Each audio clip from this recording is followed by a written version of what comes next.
Welcome back, everyone. You may be in a situation where you want to direct message a user or a content creator on TikTok about something. However, you don't know how to. So in this video, I'll show you how to direct message a TikTok user. So first, go ahead and open up your TikTok app. Then tap on Inbox at the bottom right. Now tap on the direct message sign at the top right of the screen. This looks like a paper airplane.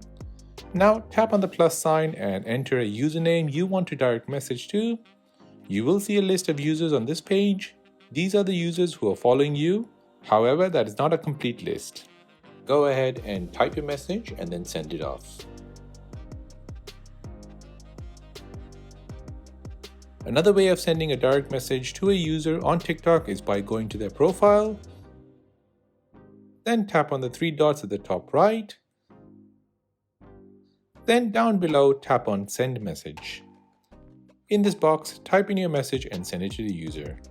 You might see this message where you have to be a friend. Just follow the person and you'll be able to direct message the person. And that is how to direct message users on TikTok. If you have any other questions, then please do let me know in the comment section down below. If this video was helpful, then please hit the like button, and most importantly, please subscribe to this channel for more videos like this.